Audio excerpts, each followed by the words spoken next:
Hello there, Coach KB here. Here is my own guide. So just to be clear, some info about me. I did peak Challenger 1 year ago, and this year I did peak Grandmaster with 700 plus LP, and here it's written 600 because ever since then I did progress. And so let's just jump straight up into this one guide. So why would you even play Ornn? Ornn is broken. I can straight up say that out. I just straight up something I can actually say. He's the most broken tank together with Kusante. So if you want to play a really strong top laner that has a lots of CC in his kit, lots of damage, a strong early game, a strong late game, a strong mid late game actually, there is actually no point really in the game where Ornn is weak. And I will tell you guys soon why.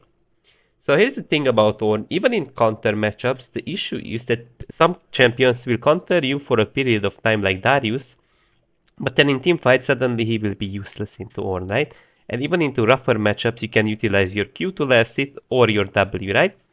So even harder matchups, like I would even say there are borderline no counters to Ornn if you actually have proper runes and builds and perhaps even summoner spells in the right matchup, which means the champion is not like too counterable. Even range matchups are often just CSing into Ornn, but even those you can actually dominate.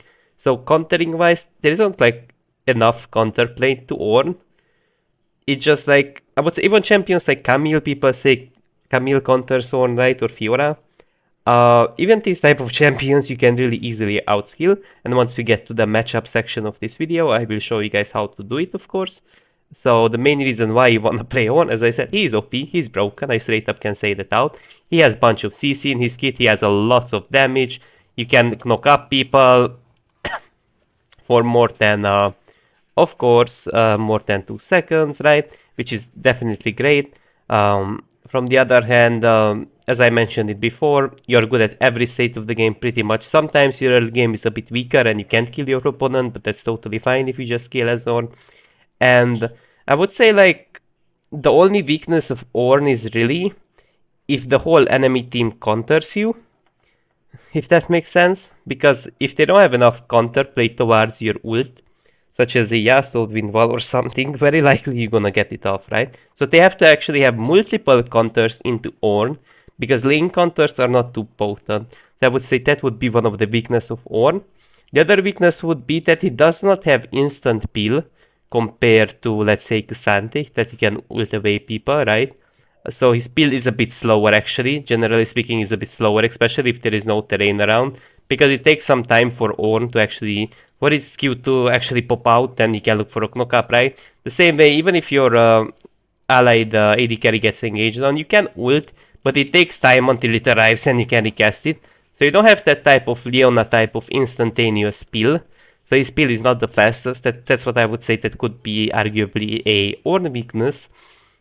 Then the other one, people say that split pushers counter Ornn. Now the issue is that Ornn's HP based damage scales really well per levels, right? And aside of that, what's really important to know, that Ornn is really good at collapsing on side laners with his team just because of his insane ultimate, right? So even like side laning is not a big weakness if you have ult up, right? That's my opinion, because it's hard to like just side lane for the opponent into a champion that has so much gank setup, right? Then the other potential like weakness could be of Ornn. He can't get priority in every single matchup, which could be applied to many champions in game, which means your jungle could be possibly invaded. And arguably he may not be the best like early skirmisher. He does have damage, he does have CC, but his abilities can be a bit inaccurate in some case scenarios, so he may not be like the best and strongest like level 3, level 4 scuttle skirmisher. But generally speaking, his weaknesses are very diminishing. They don't really matter if you compare it to his strengths. Now from the other hand, what you'll have to understand about Ornn is not only that you'll be able to actually, like the other weakness but strength at the same time, that your crafting can be cancelled, but at the same time if you back off or if you're in a good position to craft something, often people can't contest it, or you can use it as a bait as well. For example, you are in lane per moment, right? Let's say your jungle is in the bush, the ally champion wants to contest your crafting. Now, lots of times you will see melee champs like Garen on top. You're crafting your cloth armor in here, and what happens when Garen steps up to cancel your crafting? He's gonna be all in by your, let's say, Jarvan and you. So often, even though it's sort of a weakness that it's cancelable, it can be used as a bait, or you can even outplay your opponent. For example, you can pretend that you're crafting something just to bait out an ability like an Alawi. Alawi is closing up, and I soon gonna walk sideways as soon as I hear her E, and then she will miss her E. So there is actually some mind game behind the crafting, right? So you can actually kind of mind game things out, even though, like, yes, people could cancel it, but it's only a 4-second cooldown. So it's even if people somehow manage to cancel it, the cooldown is very low. So that weakness, I wouldn't say that it's a big deal. Now, okay, we talked about strength, weaknesses. Why should you play on? Now let's get straight up into the abilities themselves, right? Now let's talk about Ornn's abilities, including his passive, which I already talked about previously. So let's start on the passive itself as well. So Ornn can actually craft any non-consumable items. What does that even mean? So if you're in the base and you have to choose between, let's say, a ruby crystal or a cloth armor, you should actually buy none of those. You should buy a refillable, right? 150 gold. And then walk to lane. Now what will happen, that you'll be able to craft an item once you last hit some minions, because note, you cannot buy a refillable in lane, but you can buy... what? You can buy it in the base, right guys?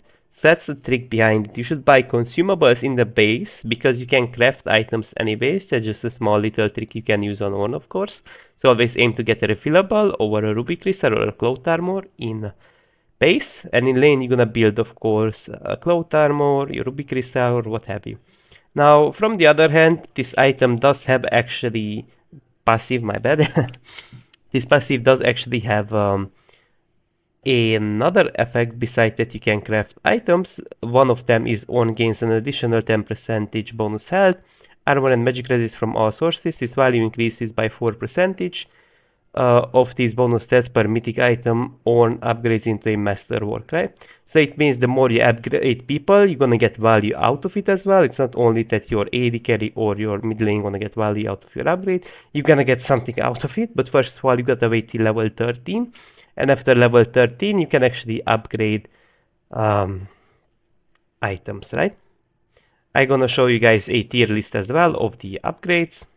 Now, here is my tier list, of course. As we can see, A tier, B tier, C tier. I won't go through every single of them, or why did I place this a certain item in this certain place. But note, for example, Seething Sorrow, which is Guinsoo's Rageblade. Now, if we go to Seething Sorrow's stats, right, we can see that it does provide extra attack damage, ability, power, attack speed, right? And so generally speaking, people like Kai'Sa, Varus will build an item such as Seething Sorrow, right? And so what does that even mean? The bonus stats, like the bonus attack speed itself, right, scales with the on-hit effect. So the faster you attack, the more on-hit effects you can get off. So the item itself scales with its own passive effect both sides because of the bonus attack speed. Now from the other hand, usually, as I said before, Varus, Kai'Sa, generally these type of players build Seething Sorrow or carry champions like Mastery, right? Super carry champions like Mastery, right? Which arguably could be a really easy upgrade for you if your Mastery is carrying, right? And so here's the thing. Because Kai'Sa and Varus has both AD and AP ratios, and they love to have bonus attack speed, the stats are insanely valuable on DPS champs. So note that usually you wanna upgrade your DPS champions, and then you wanna upgrade your tanks, right? So even though we see Jax and we see Radiant is in the A tier, it doesn't mean that necessarily that you should upgrade them first. It means that they are really good upgrades. Let's go to Ceaseless Hunger, which is Core Drinker. Now, why is Core Drinker such a great item? So generally speaking, in these days, bruisers such as Lee Sin, and Jarvan are quite meta, and they're all the time using Ceaseless Hunger. Now we can see the stat differences. While it provides bonus attack damage, ability haste, health, omnivamp, right?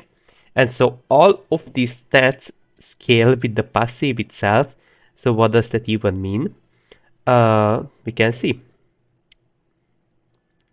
plus 8% of your missing health, right? So it scales with the HP itself. The damage itself scales with the bonus Omnivamp healing. So the more damage you deal, the more Omnivamp you have, the more HP you're gonna get from your damage, right? Well, also note that the cooldown itself is reduced by ability haste, and the upgrade itself does provide ability haste.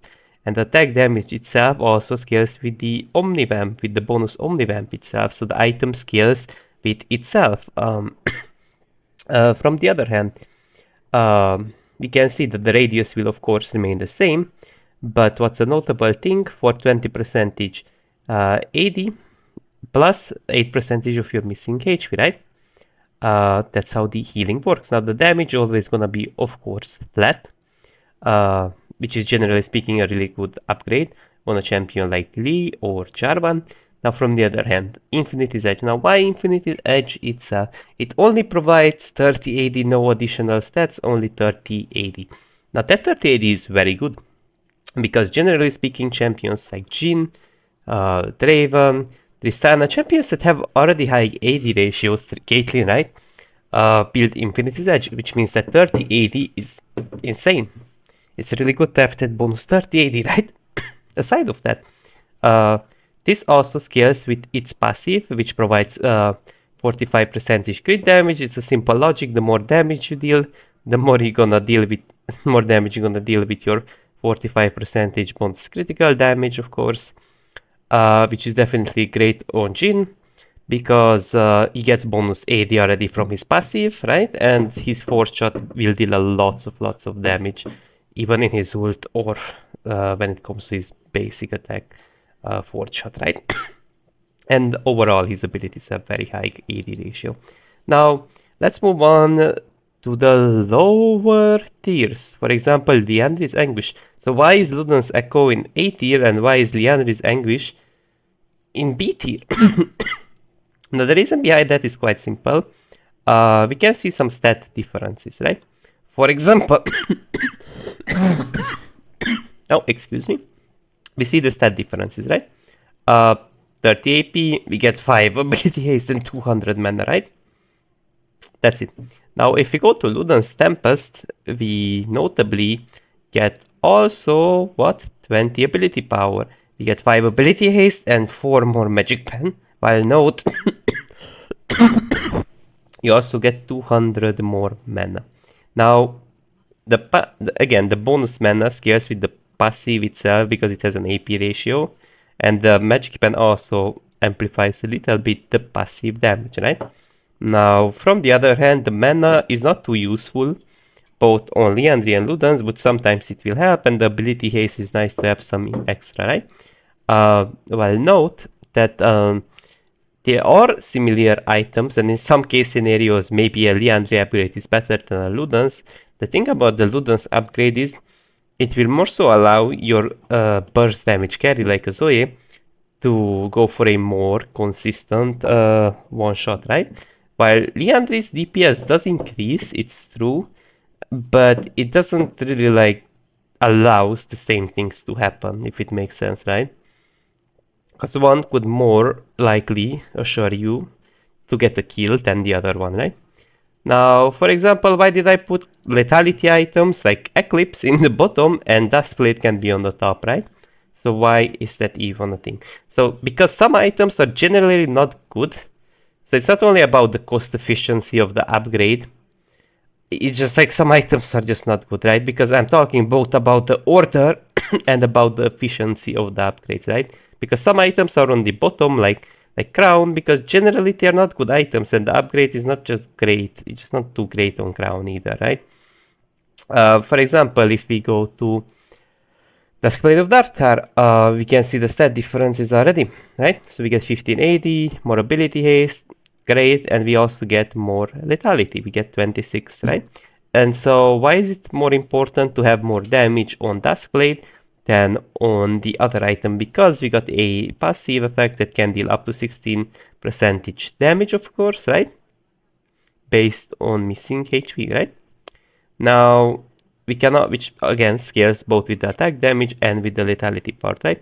And we can also see that if we get a kill, we will be untargetable for 1.5 seconds, which is definitely great. Which means the more damage output you have, the more likely you're gonna get this reset and escape. While on Eclipse, notably, you're still gonna increase your own shield. The upgrade itself is just not too good, because you only get 20 lethality, 5 ability haste and 20 damage, and yes, you have an AD ratio, the shield gonna be a little bit bigger, but the percentage HP based damage doesn't really have a scaling, and at the end of the day it will be always better to actually just go invulnerable and kill someone with the Duskblade upgrade than upgrading someone with Eclipse, so that's just a notable thing. And other ones such as Wise, for example, Infinity Edge in the first place and Flicker in the second one, right? This is now what is called Flicker. That's how the upgrade is called, actually. It's funny.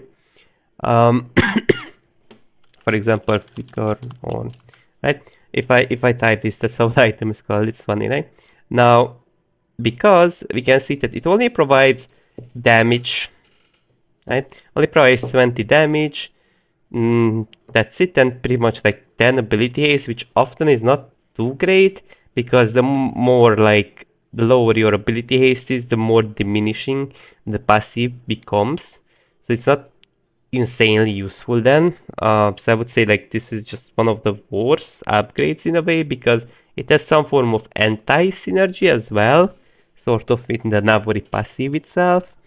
Generally speaking, people that go Navori, they don't go for an insane amount of cooldown build, and it helps to some degree. I don't say it doesn't help, but that's why I place it in the second tier, because it does help, but it's just not that great as Infinity Edge or Trinity Force. But let's go to Trinity Force as well. As I said, we won't go through every single of them. I just want to like open your eyes, guys, and I want to like teach you certain things, right? I want you guys to have your own thinking patterns, of course, about these items. For example, we're gonna go through one more thing, Trinity Force. So why is it in 18? Now in some champions it's super useful. Trinity Force, right? Now I'm gonna type Trinity Force in here. We can see that it does get a lot of stats when it turns into Infinity Force, right? It gets AD, ability haste, attack speed, health, right? Great. Now, on which champion would that be actually great and useful? Now, usually on carry champs such as Draven, if your Draven builds it, or Ezreal, because all of these stats can be super valuable, because note that as you can see, like HP, even the HP is useful, attack speed, ability haste, attack damage, all of them are okay on Ezreal. HP is also decent, so generally on carries, it can be very useful, right? That's what I would really say. But other than that, basically, if it's not like a turbo carry champ, I wouldn't necessarily say to upgrade the Trinity Force guy. I think that's it for now about the upgrades. Let's move on to our next subject. Alright, so we talked about Ornn's upgrades, we already know how they work, of course. I talked about the stats that this thing provides and the potential bluffs you can go for. Now, from the other hand, let's move on.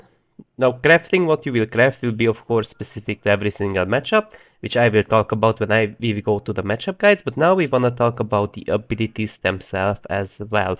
So, Ornn's Q, now this is way more complicated than it looks like. It looks basic, but it's a bit more complicated than it looks like, and I will show you guys in a second why is that so complicated. So, we go up, right? And we're gonna click on details. Now we can see the fissure will move on 200 units beyond the first champion it hits, not exceeding the maximum range of the ability. It can still damage additional targets, which means if there is a guy trying to face tank your Q, meantime you're trying to last hit a cannon, you still can go for that last hit, so you shouldn't worry about that. If launched in a wall, pillar will try to appear on the other side of the wall. If it cannot, the pillar will be destroyed. Right? Now, Spell Shield will not prevent the knock-up aside from the Magma Pillar. This ability will cast wherever the caster is at the start of the cast time. Right? That's an important thing to learn. Now, from the other hand, that's not written in-game, sadly. If I press this, sadly it's not written in-game. that the pillar will not expire while Ornn is charging his E. So what does that even mean? So for example, if you are like, oh my god, 4 seconds are about to pass, so by the time you arrive with your E, this will be destroyed. You should not worry about that, because the pillar itself, if you cast your E, its duration will be extended to the point where you can just press E and recast it, so you shouldn't worry about those 4 seconds until you can see your pillar with your eyes. Anytime you can press your E, and you'll be able to destroy it.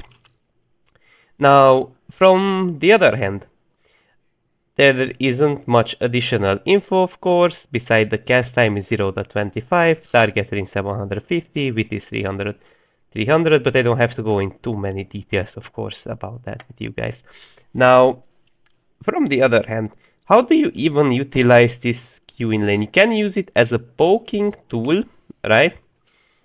You can even combine it with your E, so you go for a Q poke, you press your E, basic attack, walk away, maybe W if needed. So you can use it as a short trade, or you can use it as a tool to just poke from long range, depending on your runes. For example, if you have Comet, often you wanna Q max and just aim to poke as much as possible with Q in range matchups, of course.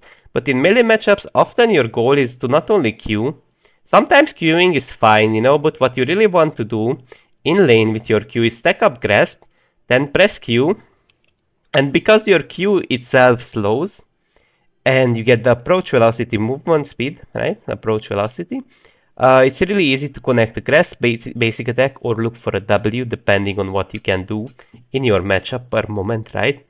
So there is definitely like a high skill floor to this ability.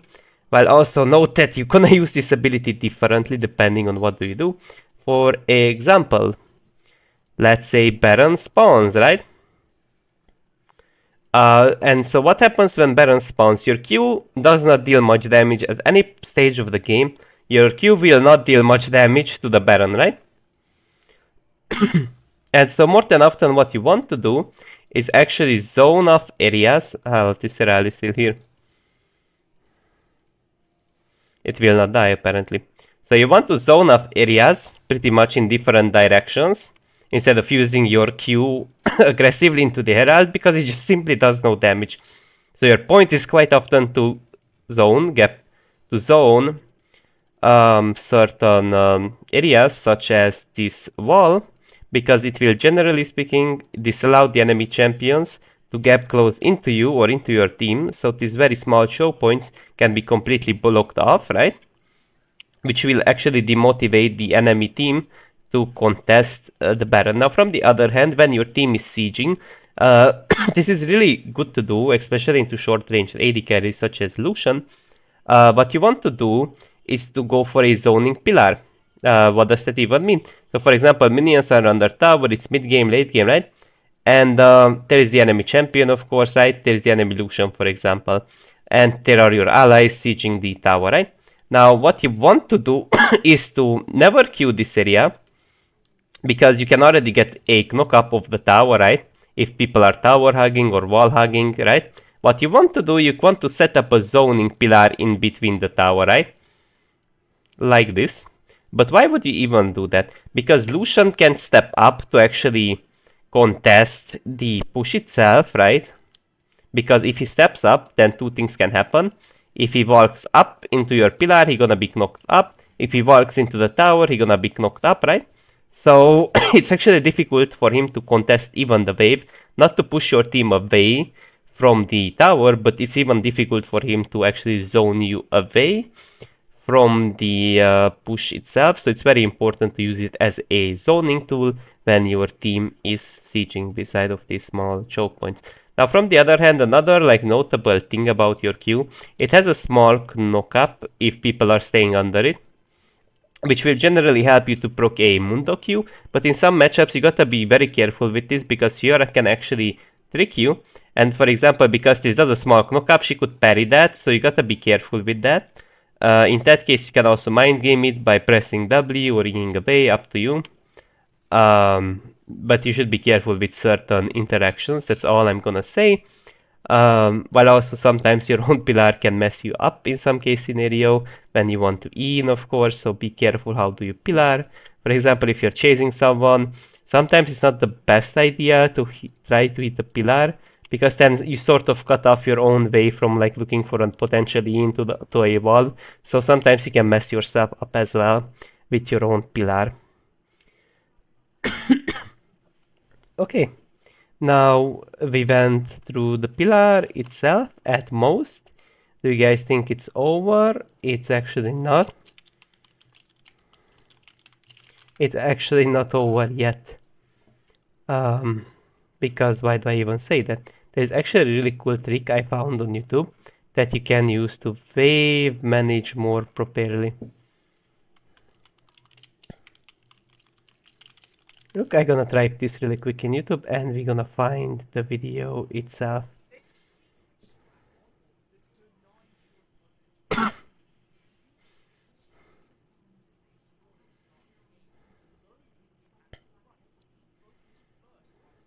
You missed a little. Yep.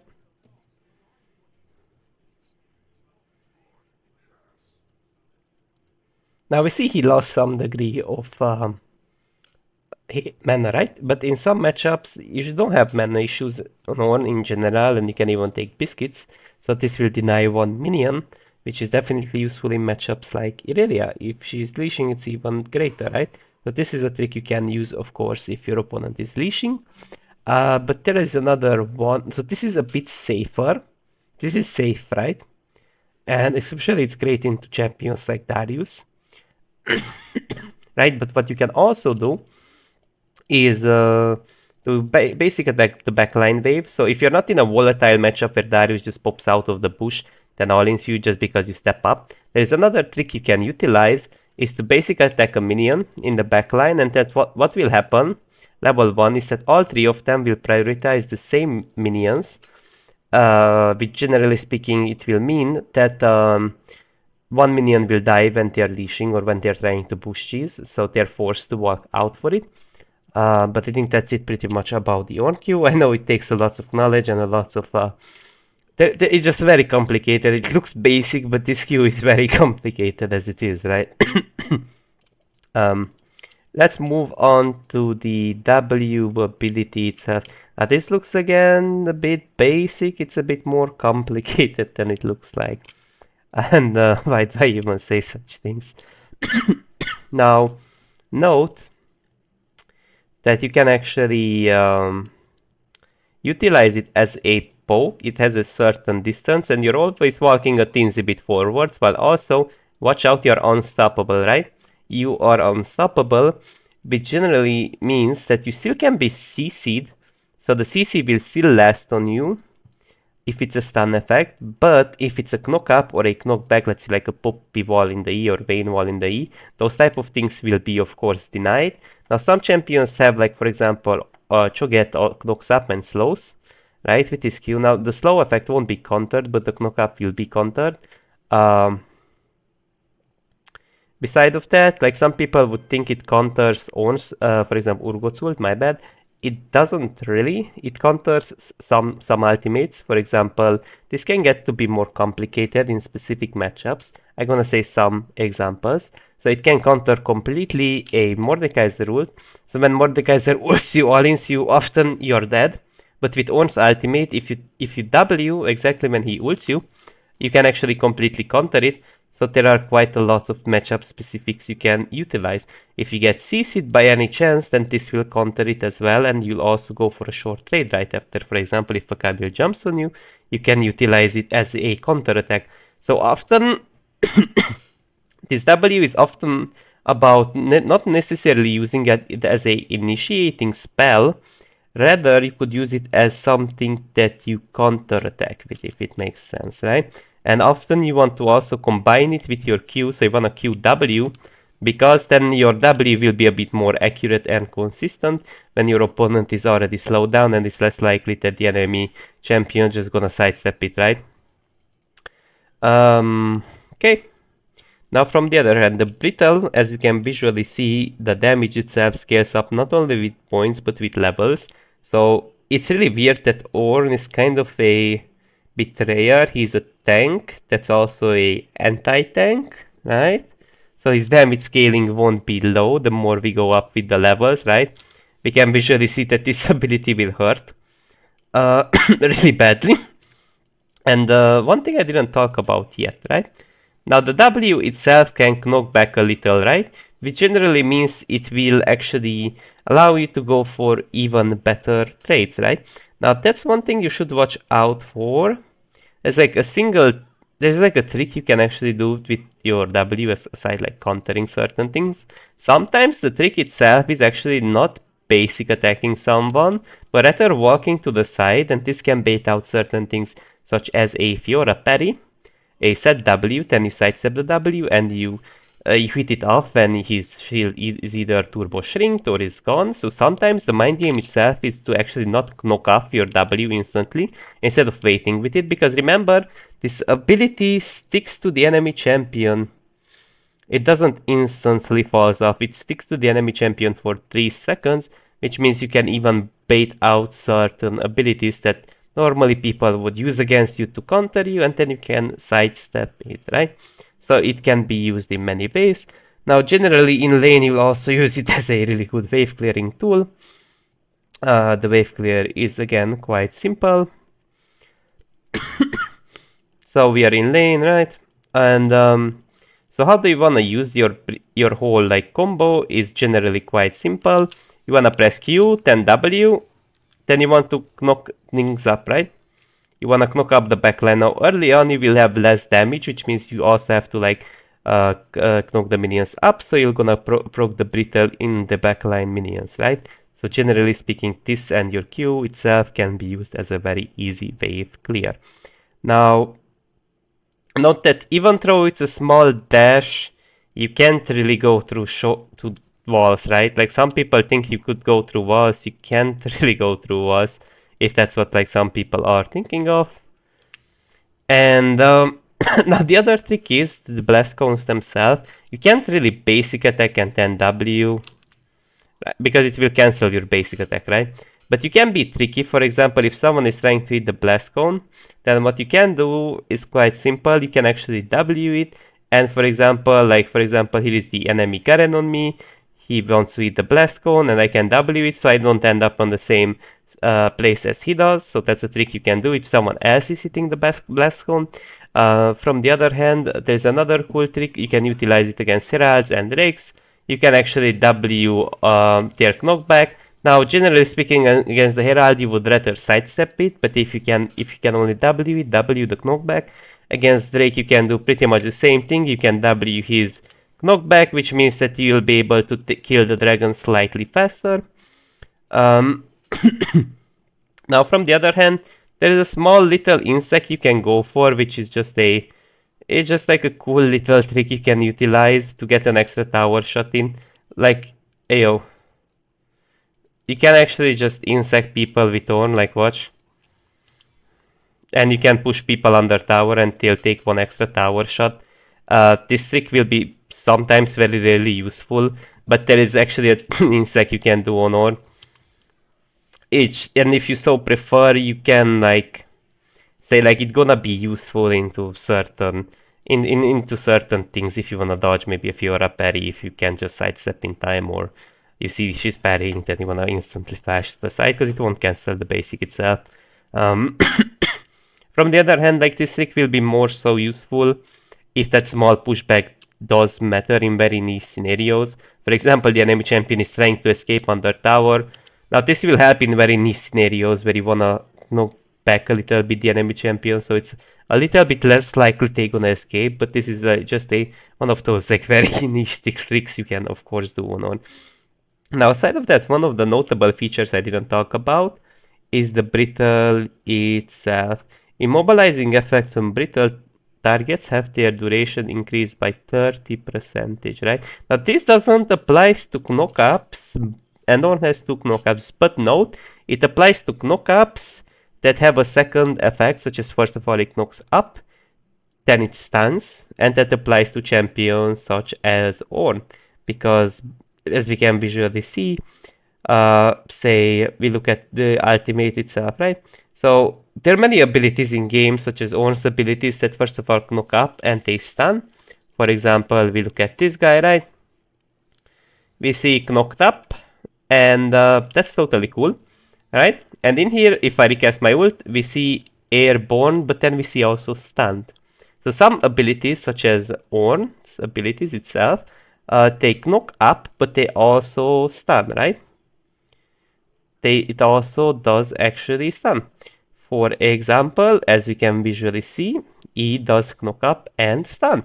The same way as your ultimate does knock up and stun, because otherwise, like you wouldn't get that bonus duration, right? Now, let's, I think we talked pretty much a lot about his W, a little bit about matchup specifics, how the ability works itself. Let's move on to the E ability itself. Now, this E ability is one of those abilities that's not way too complicated, but there is definitely a skill floor to that as well, right? So let's get straight up to it. This is just the dash, but it has a slight wind up, as you guys can see, right? Now you can even do something like this, which makes it look slightly faster. So if you W and then you eat, it will make it look, it will look like that your combo is slightly faster if you buffer it inside of your W, right? So I do believe it does actually slightly speed up your eating process because you buffer it. Similar a little bit to Rakan, it doesn't look like, but I do believe it does actually speed up its process. Now from the other hand, you can pretty much E into any possible ball, of course, and you'll get the knock up into the enemy champion. This is E ability is usually also combined with your own pillar, of course. Now, one notable feature about your E is that because it has a slight wind up, you can actually cancel yourself out of abilities. So what does that even mean? For example, if an Ahri throws a charm at you, well, normally charms do actually cancel dashes, right? Now, Ornn still can knock up an Ahri, because if the charm hits you when you're inside of the buffering of your E, there is a slight buffering. Look at my champion model, right? You can see there is a slight cast time, right? Now what happens in that cast time? In that cast time, Ornn's E is not cancelable, similar to Urgotzi, right? And he is cancelable when he is mid-air, right? Now, of course, some pullback effects like Trash's Hook will cancel it, but generally speaking, you shouldn't be scared to actually use your E against, for example, a Victor's W, which very consistently can be countered with Ornn's E. So that's like a very notable picture of Ornn, that you can actually cancel yourself out of CC, then disengage or engage on the enemy champion. That's like a very important thing to learn. I think that's pretty much it about Ornn C, I do believe. If there is anything else on the fandom, I'm gonna read it. But as I remember it correctly, of course, if you wanna know the stun value, it's gonna be 1.625, of course. Ornn will not dash after the cast if he's airborne or resurrecting. Displace an unity will also resist the application of the stun, right? So, in case you didn't know that, then you'll know it now. But spell shields may only block one instance of the damage. So, what does that even mean? Well, anyways, like you can't double damage something as Ornn. So, for example, if you're thinking that you will double damage the enemy dummy because you also knock it up and your body goes through it, right? We can see if our body goes through something, it will damage it. But if you knock it up, you also deal damage, right? Now, it doesn't deal double damage. It deals only a singular amount of damage. So, if severe spell shields,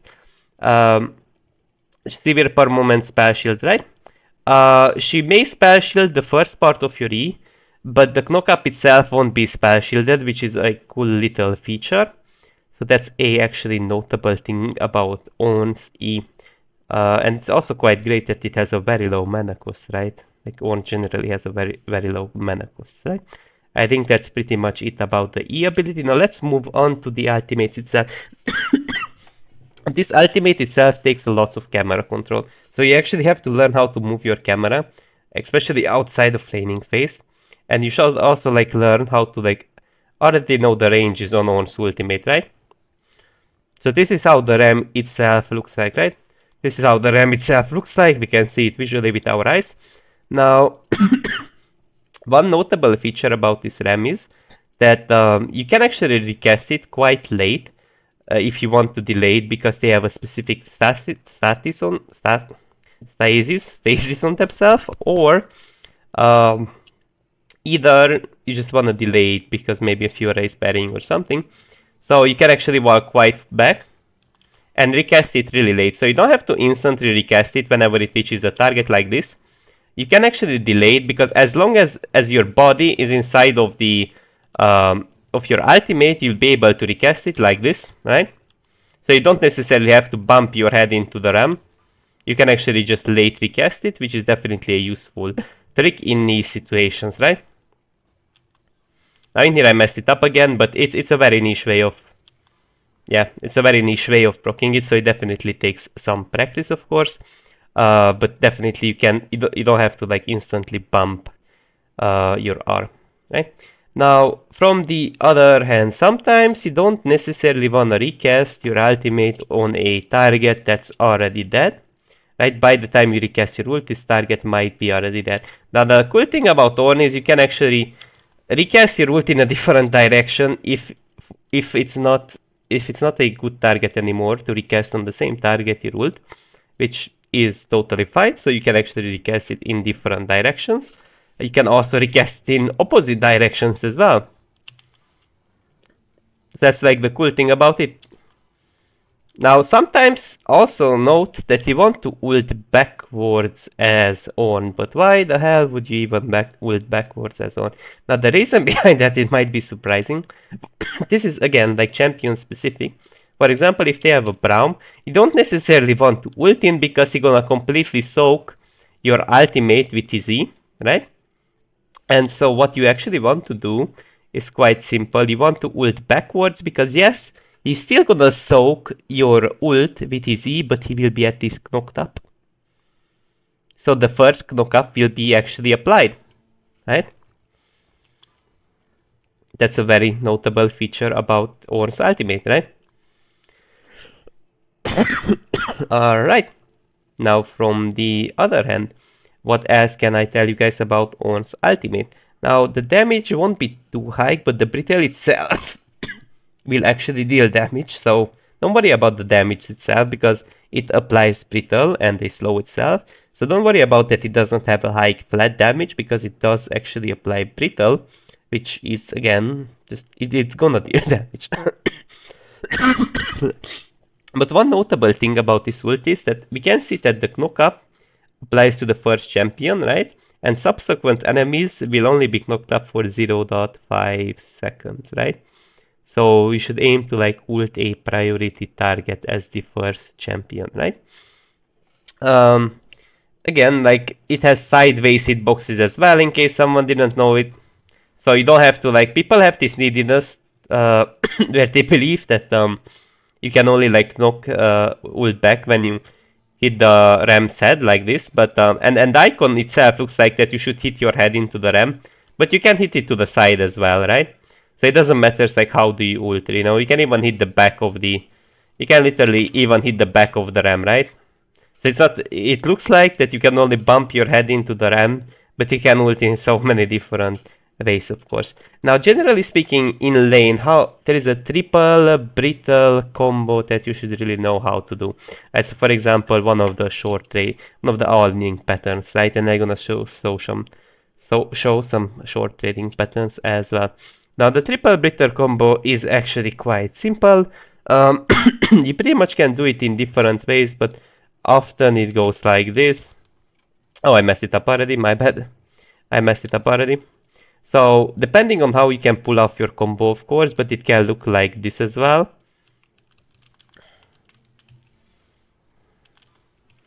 So, we got 3 brittles there, right? Now, you can also arguably proc it in different ways. You can E in, ult, right? And then go for another W, right? So, you can utilize your combo in different ways depending on your matchup. But those are 2 examples of your triple brittle combo, of course. While note that sometimes you don't wanna like W initiate as I did like this, right?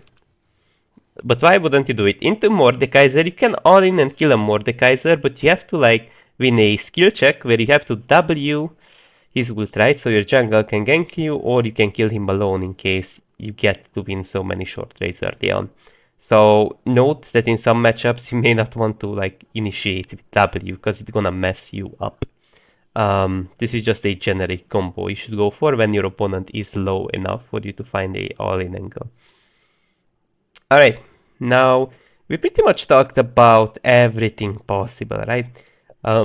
Mainly we talked about, of course, the champion's identity, upgrades, base abilities. Now we have to jump to the runes itself, and then we can go to the builds. I say runes first and not builds because if you don't have a proper rune in your matchup, which you should actually like go for in champ select, then you can't really win your lane. So they are actually lane winning runes, okay? Now I wanna talk about runes specifically because they have different allowances in different matchups. For example, generally speaking, in this type of all-in matchups such as Olaf or Darius, it would feel to be really nice to have a phase rush, and here is a live example of exactly what does phase rush allow you to do in the Olaf matchup.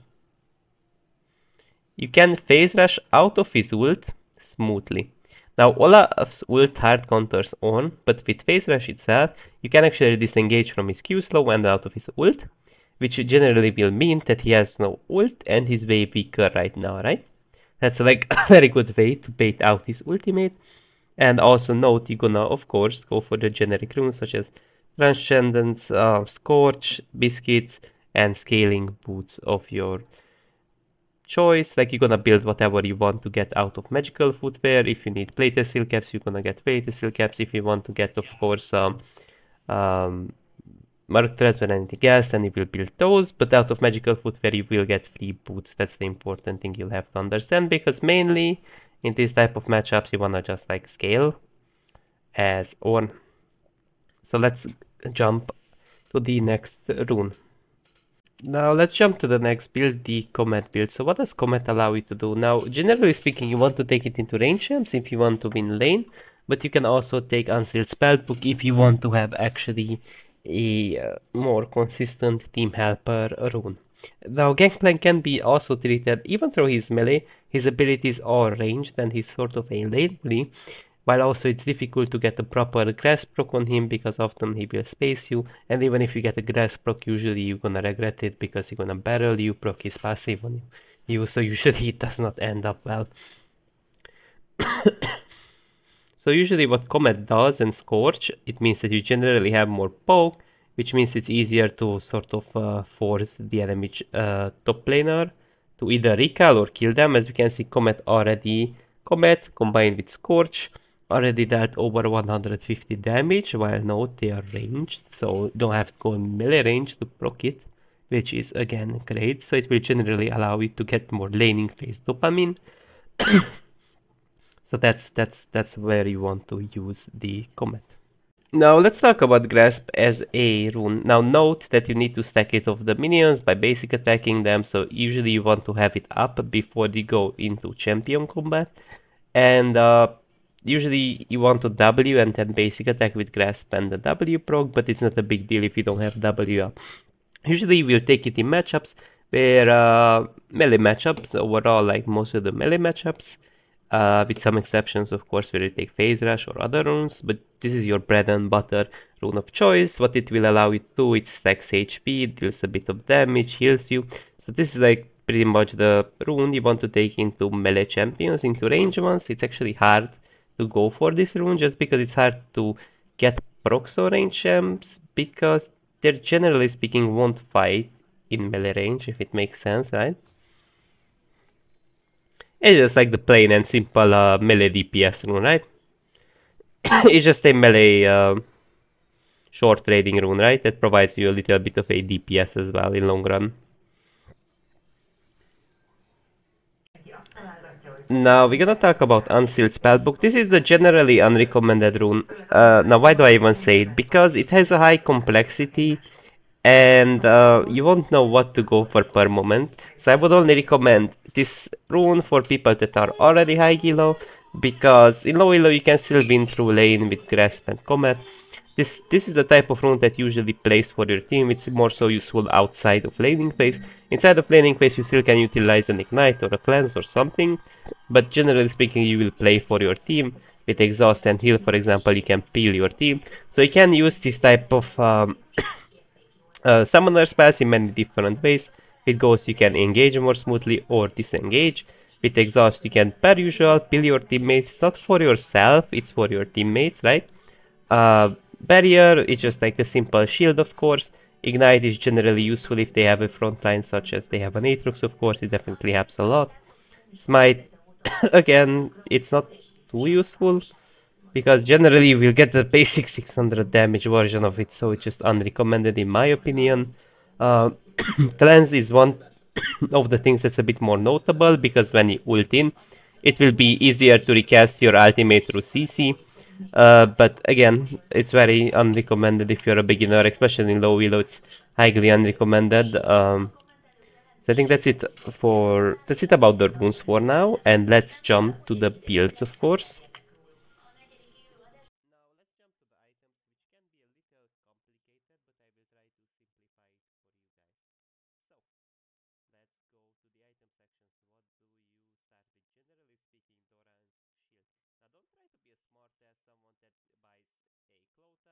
Now let's jump to the items,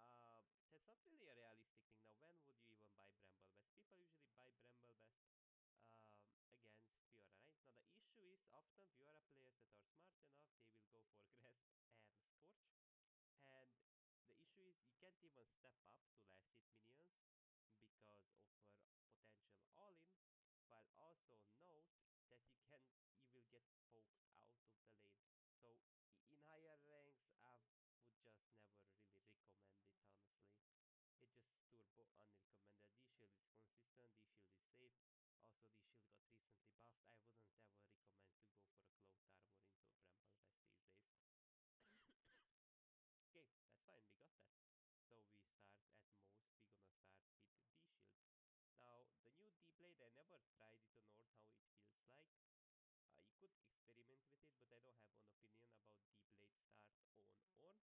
I will try to simplify it for you guys.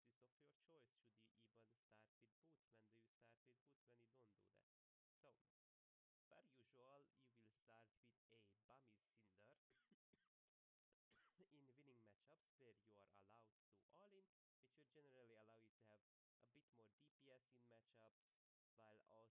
Fiora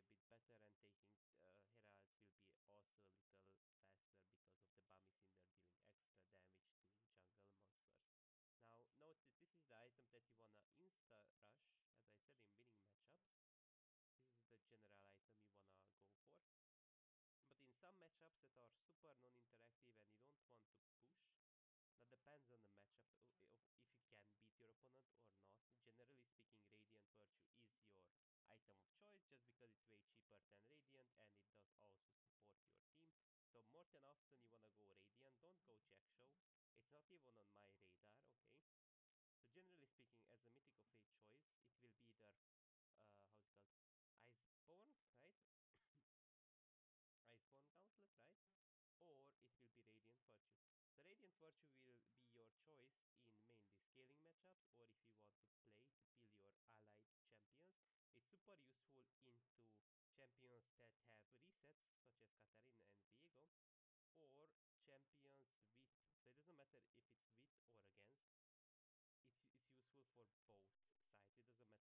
useful for both sides. It doesn't matter if you have the reset champs, it doesn't matter if they have the reset champs. Then this item is more useful. Now, when to go for Iceborne Gauntlet? It's not even popular on Ornn, but it's actually way better than you think. Now, why do I even say generally speaking? I get it into matchups such as Gangplank, because in these days every Gangplank player greets what? First Strike. Camille players, another one. And so why would you even go for this?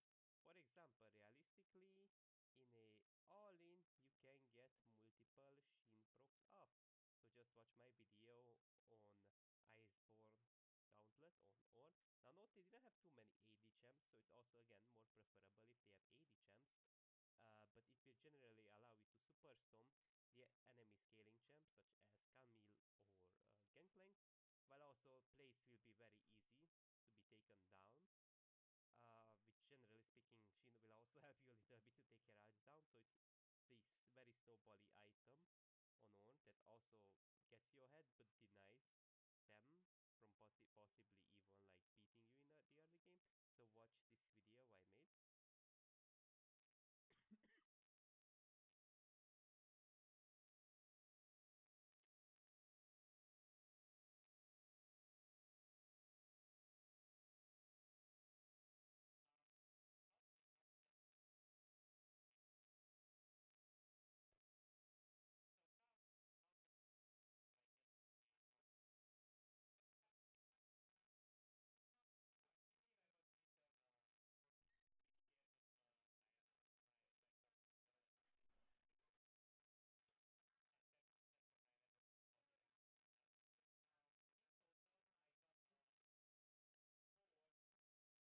beating you in the early game. So watch this video I made.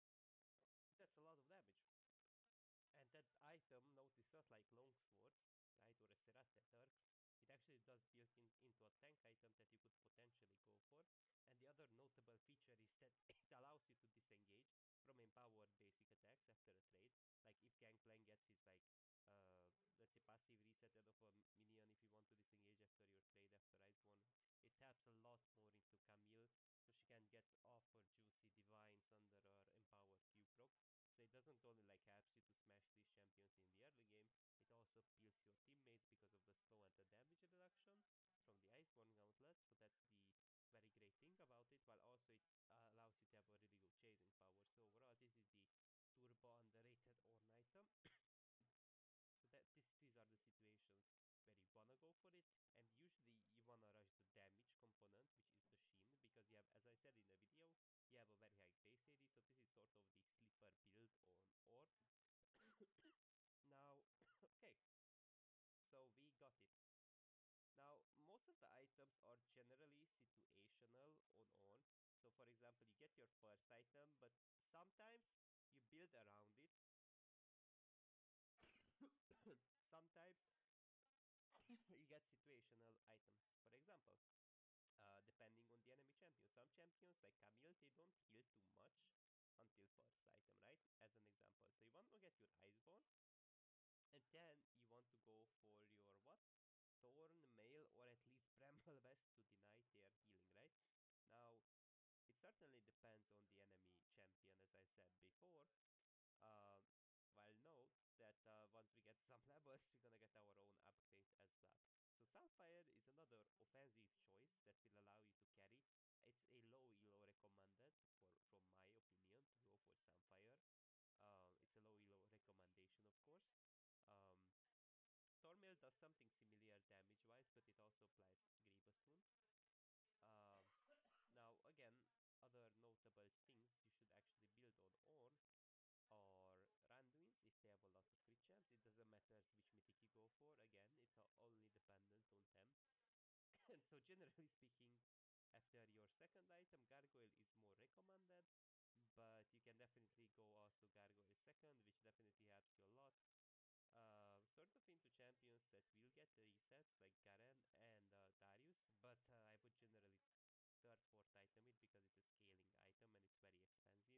So I wouldn't necessarily recommend it to second item it unless you're gonna team fight a lot, like a lot, but usually it's not all that recommended, okay? Now, okay, let's move on. Let's go to the raid. Now this is my own build. Uh, it's a very specific Radiant Virtue build and I even have a video on it. Let me show you guys. I think it's that was the dopamine build, and here was like the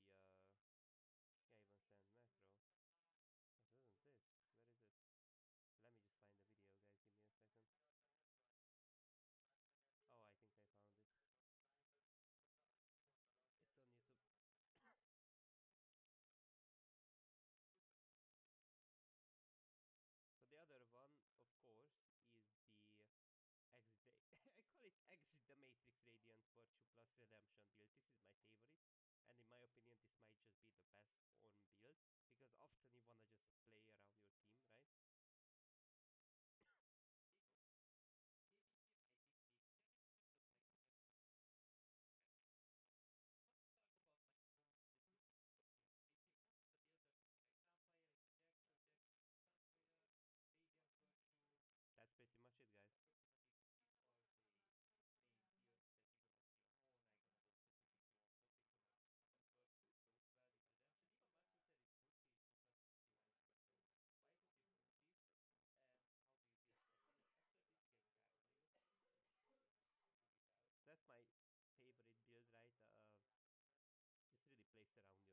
Force, Radiant Fortune to Redemption into Gargoyle. All of them synergize with each other because remember Redemption gives healing and shielding power, and Redemption itself and Radiant heals,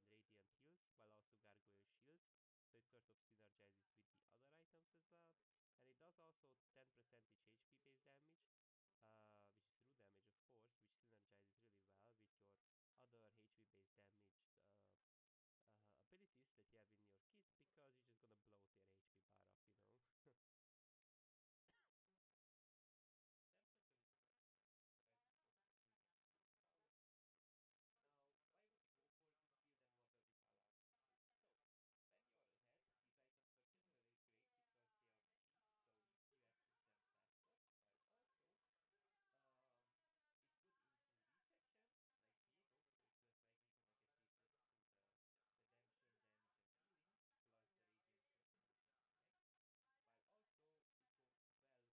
because you're just gonna bloat your HP bar up, you know.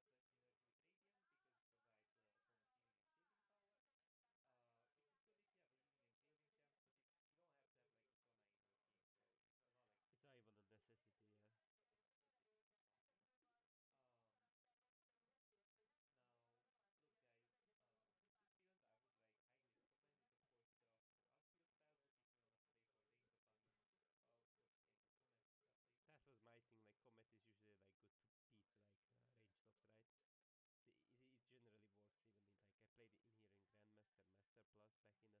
So, when you're ahead, these items are generally great because they are cheap, so you access them faster, but also, um, it's good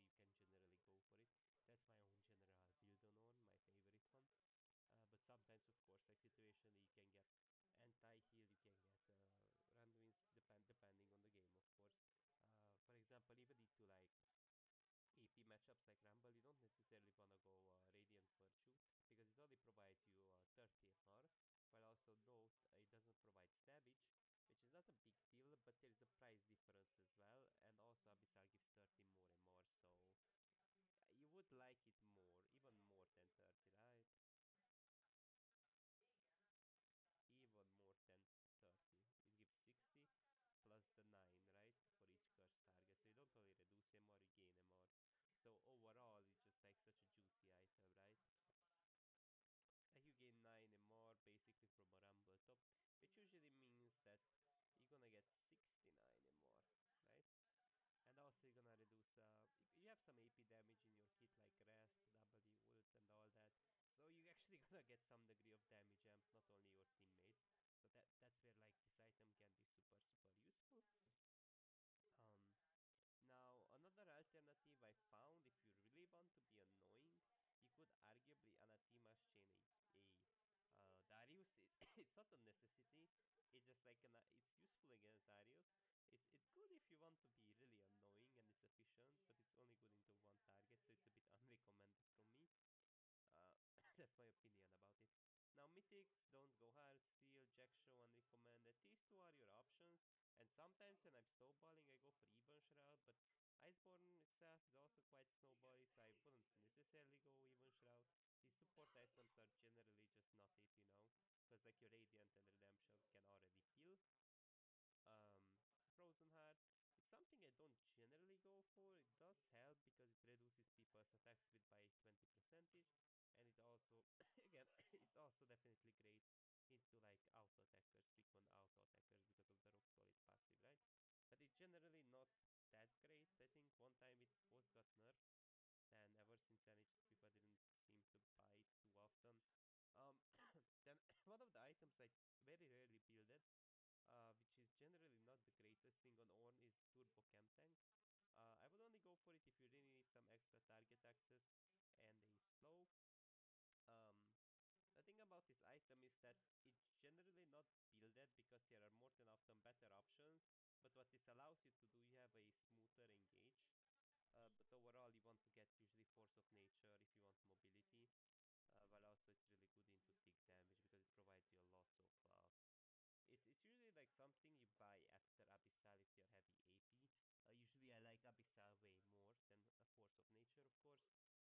if you're heavy AP. Usually I like Abyssal way more than a Force of Nature, of course.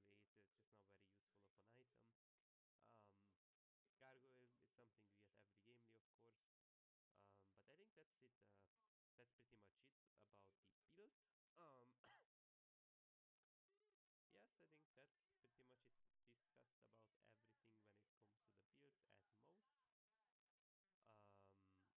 it's just not it either. It's just not really it. It's just not very useful of an item. Um, Gargoyle is something we get every gamely, of course.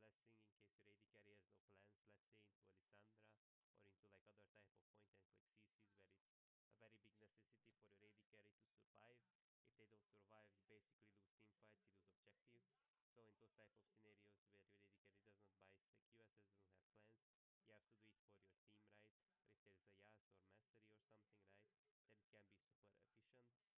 Support items, the only support items you could buy, as I said, is Redemption. And very rarely you could go for a Mikael's Blessing in case your AD carry has no plans, let's say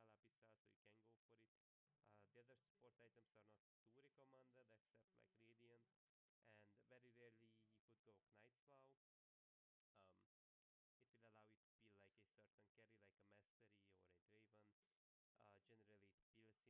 Then the other ones, like this is sort of supportive item as well, Abyssal, so you can go for it. The other support items are not too recommended, except like Radiant, and very rarely you could go Knight's Vow. Um, it will allow you to peel like a certain carry, like a Mastery or a Draven. Generally it peels him, so it's easier for them to just sleep through. This is an item that you will of course just get later on in the game. It's just a peeling item, if it, only in very critical situations where your support can't peel, of course your AD carrier does not go for it. And in the very late game, my bad Zeke's, Zeke's convergence doesn't feel to be bad at all. The reason behind that is quite simple. You have a lot of CC in your kit, and besides of having, I just gonna buy generic items. It doesn't really matter. Like what do you buy? Let's go Radiant Virtue then. It doesn't really matter what do you buy in here because I just wanna show you guys as an example, of course, uh, of how does this item look like. So generally, you want to bind it to your own hit AD carry or to a mastery that attacks at very high frequency, right? And so what this allows you to do, right? You should bind it first, right? You bind it like this. This allows you to do is quite simple. So we get a on hit effect. It says 144. So this is a thing you can go for in the very late game when you have already a lot of HP. When you play quite a lot around your team, right? It will allow your carries to do way more damage. It also sticks to the enemy champion for 8 seconds, which is great. And because Abyssal also amplifies the damage, because it's magic damage, is quite great. So as I said, you can sort of AoE apply it. It doesn't matter, for example, even through like, let's say, knock them up, right? It's applied. If I W, it's gonna be reapplied, so this can be perma reapplied. It doesn't matter if they're not close. It is gonna be applied no matter what if they're CC'd, right? So it's not really about the distance as well, right? So usually, like you're only gonna take this if you have like high frequency, if high frequency AD carry that has like a very high frequency basic attack, right? But otherwise, it's just not really it. Especially like if your support already has it, then don't go for it, right? But that's something you could consider going for if you want to have some extra damage later on. Um, Now, when it comes to boots of choice, now the snowbally option that I like is Ionian boots because your ult is a bit more spammy and you have way more DPS out of your kit. So when I'm snowballing and they have really good targets for my ultimates, I will go for Ionian boots. Alternatively to that, if they have CC and you need them more, then you will go for Merc threads. Play threads look absolutely simple. It provides attack damage and it also blocks incoming damage from attacks by 12%, which usually means basic attacks, but basic attacks that do apply on hit effects, they will be also blocked.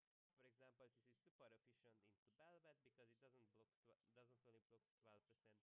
12% of her basic attacks, it also procs 12% damage of her Q and D because they do apply basic attack effects. So it will be useful even into abilities. Into heavy AD comps you will get that. Now, Boots of Swiftness, I generally don't use it. It provides you a lot of mobility, and it's generally useful into comps that have a lot of annoying slows. I don't generally go for it. It's not like it's bad. I just think, like, I seen people going for it. It's not like it's that bad.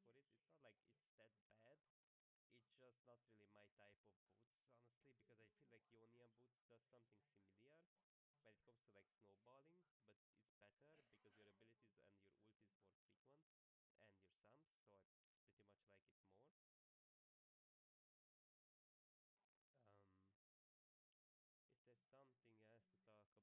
ult is more frequent and your sums, so I pretty much like it more. Um, is there something else to talk about? Now, I think that's pretty much it when it comes to Ornn builds. I think that's the end of the build. So let's jump into matchups. We'll mainly talk about harder matchups that you'll have difficulties to deal with. I don't necessarily want to cover easy matchups because they're very easy to learn, such as Garen, and those are not the ones that you will usually have trouble with, right? So here is my own video. Now, even though this is older footage, it's true. It still applies even to these days. We can basically use the same matchup fundamentals. I also played Ignite. You can play Flash, but Ignite will allow you to kill Fiora way easier in lane, and it also counters her in teamfight because the ticking damage plus anti-heal does matter a lot when she tries to ult in. Now, note that she will usually perma sidling, right? But that's what Ignite helps you with. You can deny her lead, which means her Heartbreaker spike and first item spike will be delayed, so she will be less of a threat.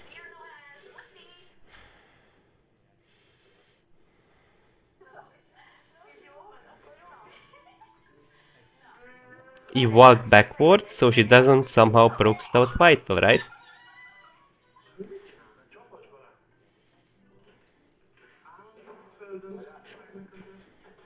Right, so every time try to short trade, right? So when people are walking away, sometimes they want to give you a sucker punch, and you want to like basic attack back, so you disallow that, right?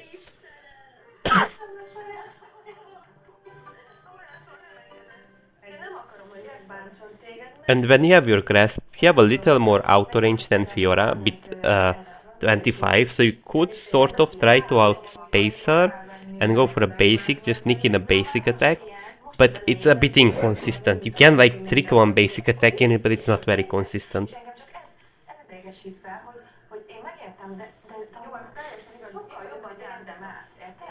She wanted to get off, of course, her basic attack and Q off. She almost got the Vital, but the thing is she rushed the Q because the Vital has to like completely come up. If it doesn't like completely comes up the Vital, then it's just not gonna like give the Vital proc to her. And again we space her, so we Q her, and when she walks inner towards me, the more inner she walks, the more minion aggro damage she gonna take. So that's why you wanna sort of kite her backwards and then go for a basic attack once grasp is upright.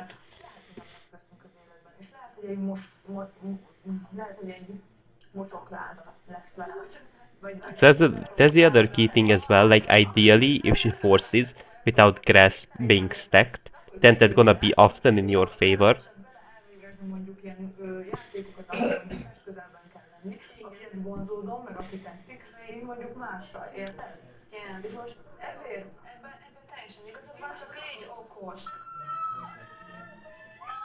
Right? Because we can see her HP is getting more and more chipped down, and the other reason is quite simple why you wanna go for heavy trades. Master is also patting towards us, so if I can maintain her HP at a lower level, while also I gonna do some degree of HP, going for heavy trades is really ideal when your jungle is patting into you, right? It's really all about queuing, spacing, queuing, spacing, queuing, spacing, right? Level 1.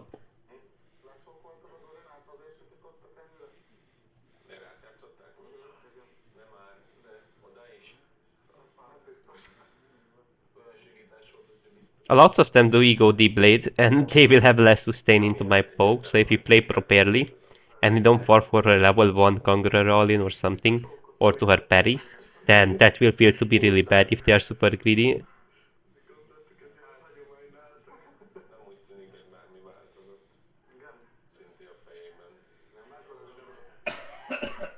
And now we have level 2, so of course she's forced away from the wave, otherwise we're gonna poke her, right?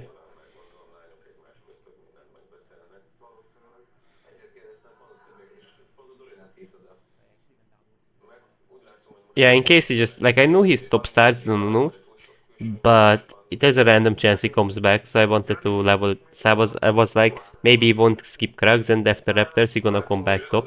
There's a random chance for that, and he could arrive before Mastery does, so I'm like, I'm gonna ward the river.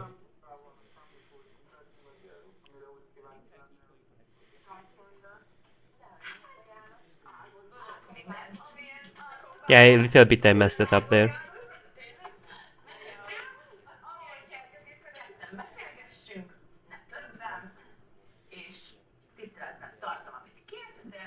I missed that Q as well, sadly, right?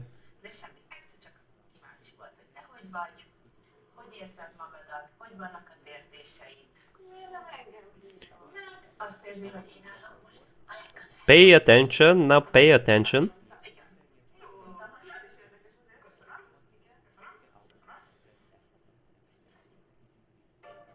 That's one way to play it, but you can also move away, so you can like bluff a basic, then instantly move away and sidestep her W, which is also really good.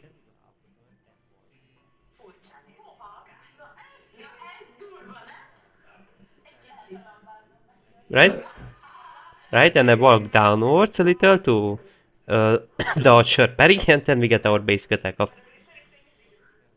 It's a lot it has to do about playing around her parry when you wanna basic attack your W off.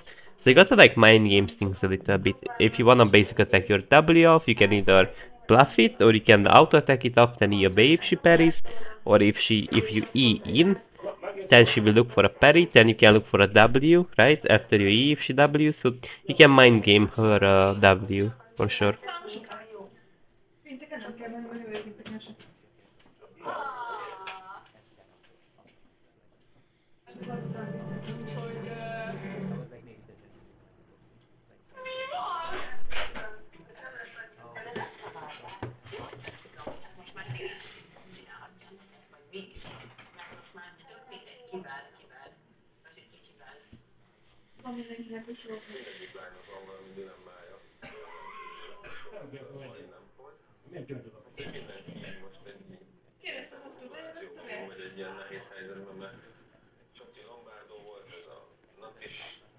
But sometimes you wanna like auto attack that thing off her parry, her parry potential, I mean, possibility. And if she parries, you can either look to E away, or just basically just continue fighting depending on the situation if she parries or not.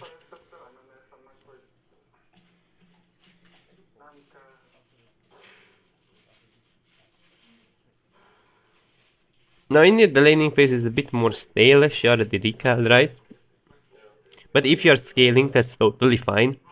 Like if you're just scaling, that's also again totally fine.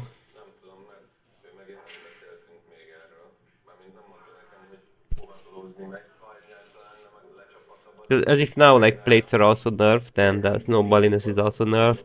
So even if you're like, if you go even or a little bit ahead with CS, that's totally fine for you. Because it's not a necessity for you to kill a Fiora. It's just a bonus, right?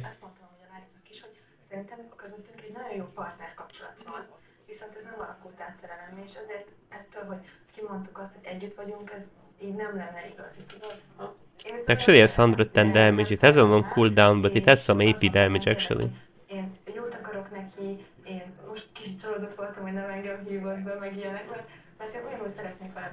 And I still have TP, so that's a notable feature. I still go for some heavy trades before I recall, because I know she has no wave clear, and we can TP back, and then it's hard for her to function, right?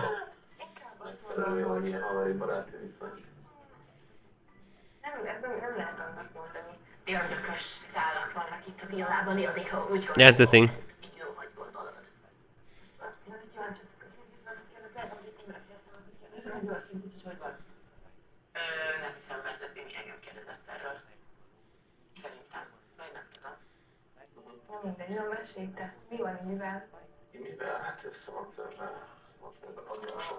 Again, like totally don't have to. Totally don't have to.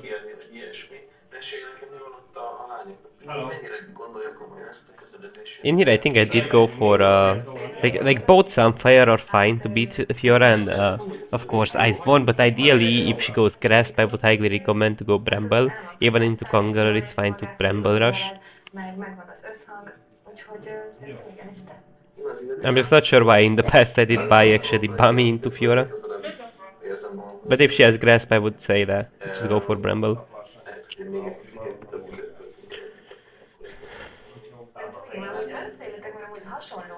Oh my god, the old bug. Hát délután provokál, jó volt?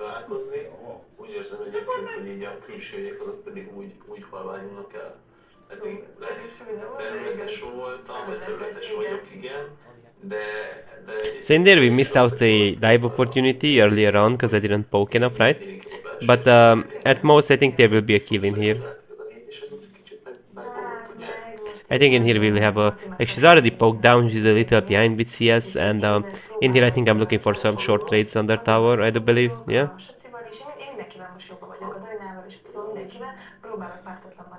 I went for a plate, of course.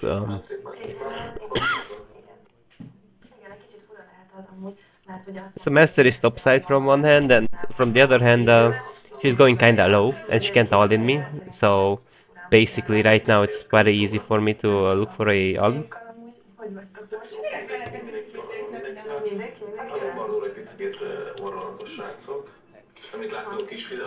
She parried nothing, she based her ult, right?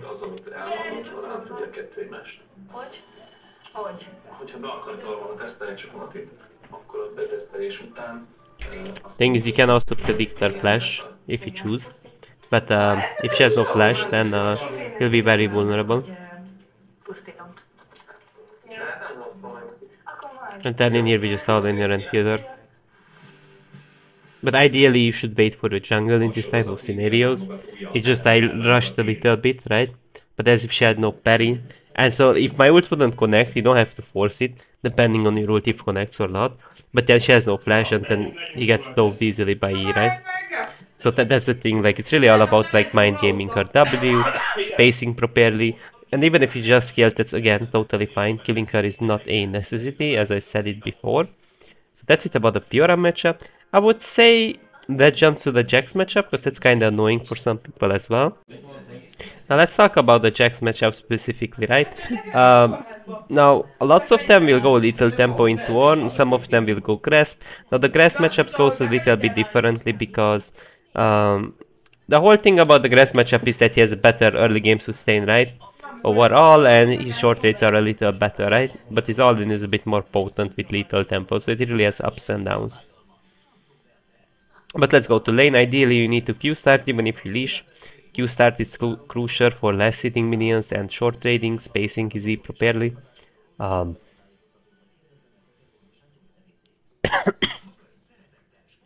so in here we are respecting his level 2, right? So I know for a reason he reached level 2, right? And in there I should ban already Q him, mid-air preferably. Which I kinda missed my Q, but it's not a big deal. I got the minion, right? It was kinda weird for me that he jumped on me without E and without grasp. So in there if I hit my Q on him instead of the minion and the W, then he would get really heavily short traded on. It was kinda weird for me that he jumped on me. Because I really wanted to just to get the minion. But now he has Q and E. So now it's a bit more difficult, right?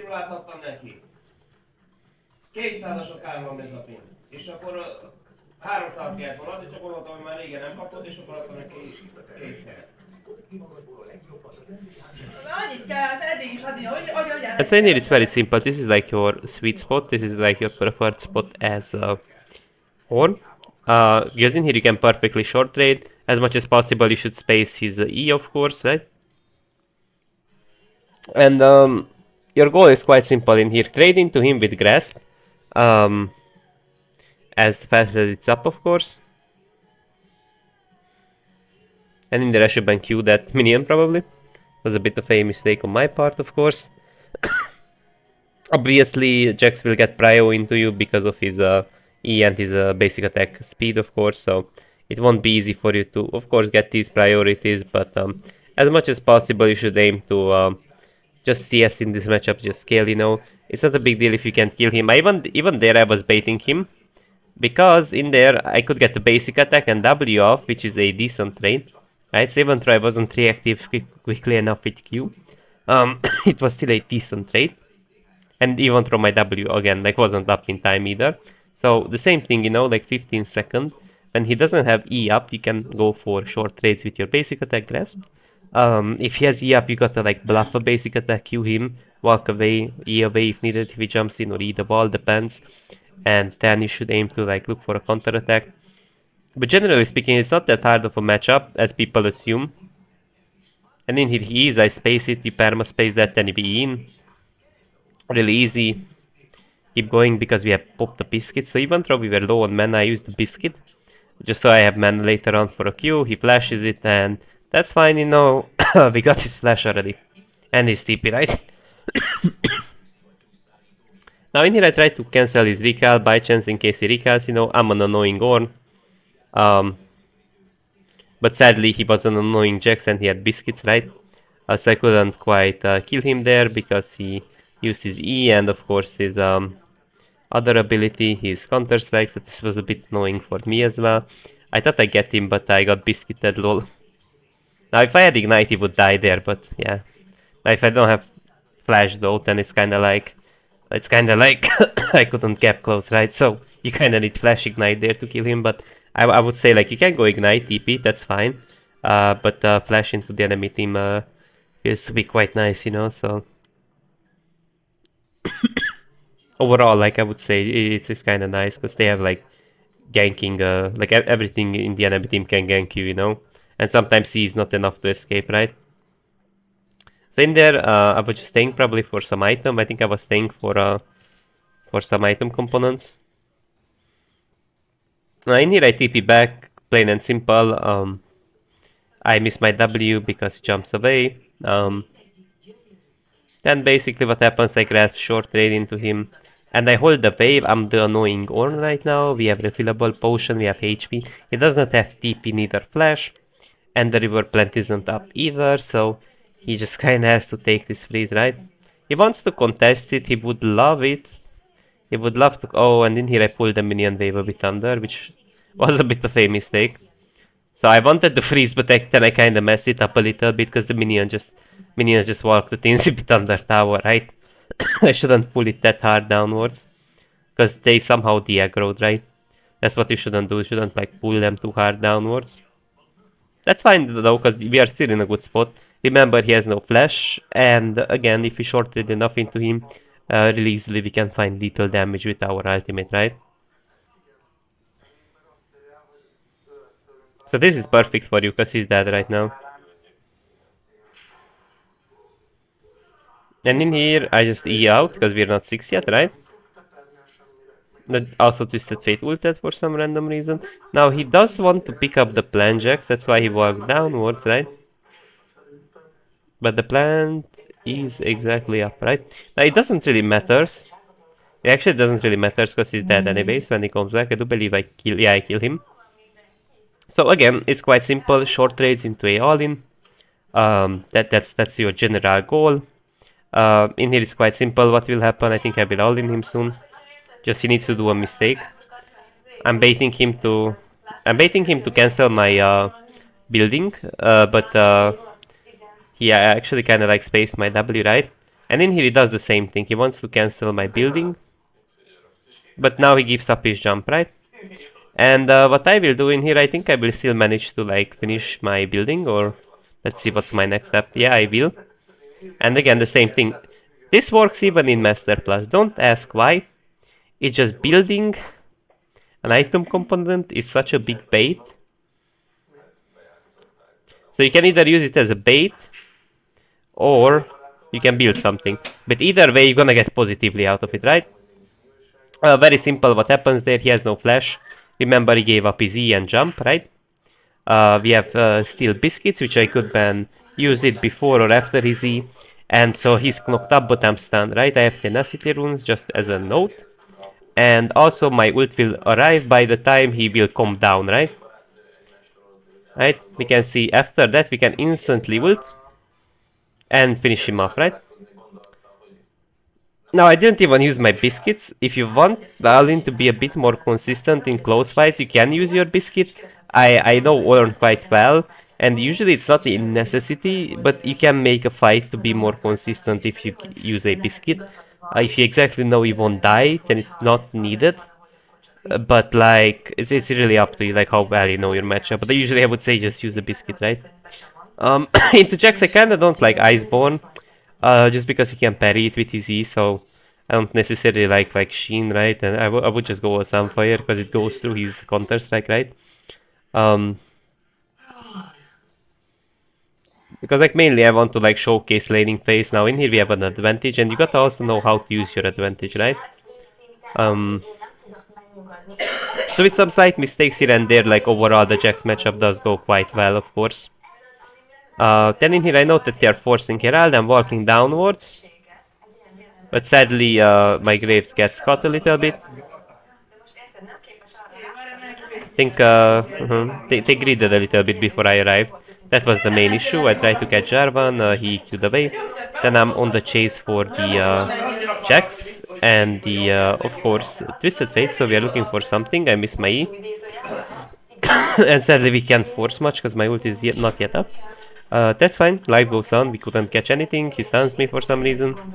And so what will happen in here is quite simple. I'm aiming to push, and I think I want to take Herald down with Graves. Because we have ult and Jax hasn't got TP yet, we can really easily like force a Herald in case Jarvan randomly steps up for Twisted Fate. While also we can look to ult Twisted Fate on the tower as well. Those are our general options, but I was like right now, probably if Jarvan is not yet here, he probably won't be either. Because Akali is also hovering, so I actually chose to kill Jax over, of course, the other option of going to Herald, because this is consistent, right? Instead of like looking to ult mid lane, because this is like very consistent, right? Just going top lane, I see him greeding, and this is like very consistent. He even give up his E, right? Now, arguably, he could ban jump, but that's why I ulted the minion wave. So some people would say he could jump on the minions, but that's why I ulted in a way that it doesn't only target him, but if he jumps on this minion, he would be clipped anyways, right? You see this? So he would be clipped anyways by my ult, right? So it's directly angled in a way that it hits him, but it hits the wave as well, right? So into this type of champions, you should definitely ult in such way.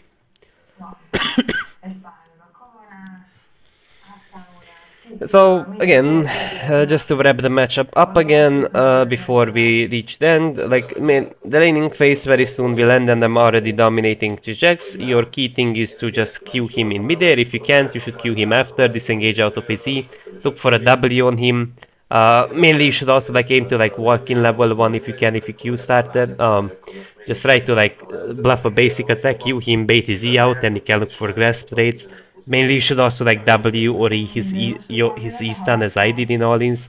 Your gank setup is quite good into him, so aim to ask your jungle for help if it's ever possible. That's what you should actually aim to do on Ornn, so he has like very good gank setup into Jax. From the other hand, as I said, team fights are quite easy into Jax. Generally, you should just aim to seize him as much as possible, peel off your teammates, he won't focus you. Then a lot it has to do about playing around his E, because it deals actually stupid amount of damage if minions basic attack him, because this damage actually does way more, right?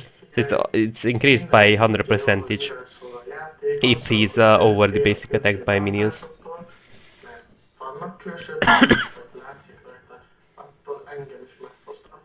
And let me just skip forward, right?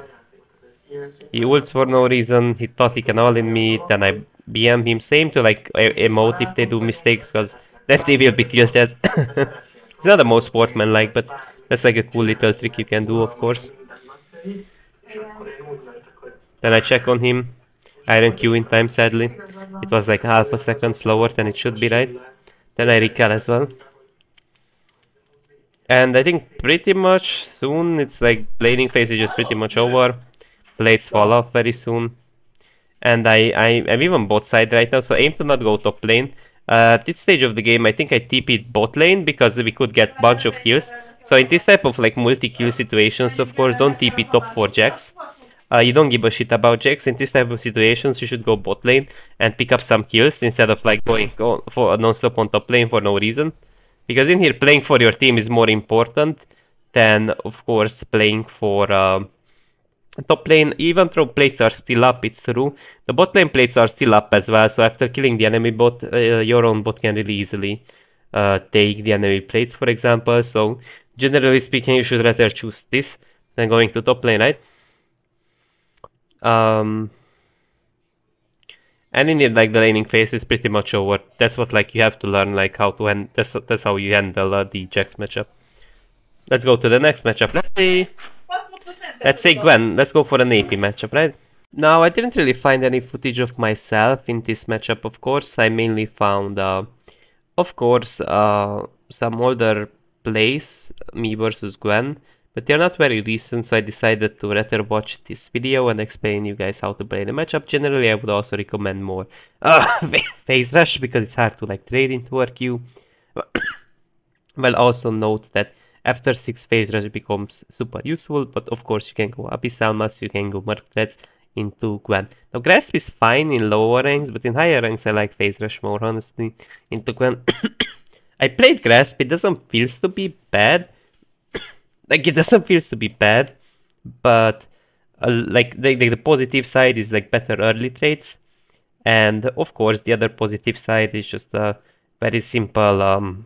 It does provide you some degree of healing and HP, of course, but you guys can see, like, so often this is what happens when you try to go for basic attack trades into Gwen with Grasp, right? You're gonna get turbo punished. So that's why I kinda like phase rush a little more. So you don't only disengage from her ult, but out of her like base kit as well. Because she does quite a lot of HP based damage. That's why like my personal preference is actually phase rush. Damn. The coughing just the coughing just kicked in. And basically the whole thing is about dodging her Q, okay? Like the whole matchup, it just consists about you dodging that Q. That's all. Like, you have to short trade into her and play around the Q. Like, the Q is the main thing, right? If she has no stacks, try to pressure her somehow. If she has 4 stacks, don't try to fight her, because she's gonna deal a lot of damage with Q. Try to outspace her Q. Try to bluff a basic attack on a minion, so you bait out her Q, you know. Just do something, but it's really all about like dodging that certain ability, because E just does so much damage. It's Aria, right? Especially her scaling is kind of nasty, so it's one of those champions that I do actually count to be a counter, because she also has that obnoxious W to sort of counter your ult in some way. And also note that what she can do is quite simple. She can also like overwhelm you on the side lane, and when you're trying to fight her in a team fight, she W's. So if you have range champs in your team, that sucks a little bit, because when you're fighting her, let's say you even CC her, she's usually gonna have tenacity, of course. You even CC her, your teammates can properly follow up, and and so that's like one of those champs that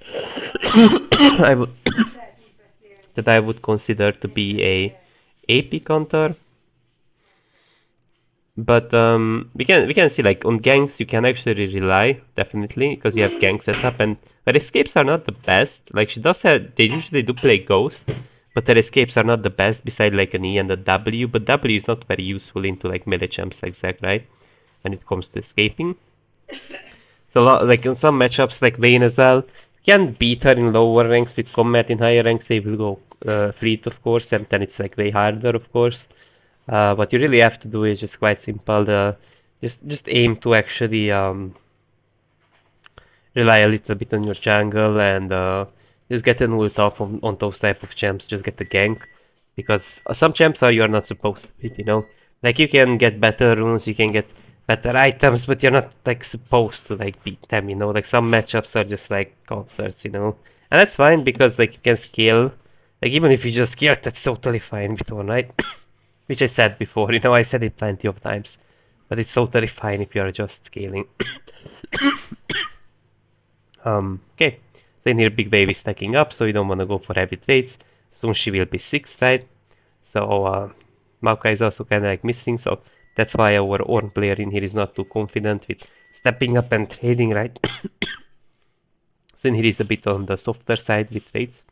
You're gonna get probably queued by Gwen. No, not really. Not really, okay. Not really.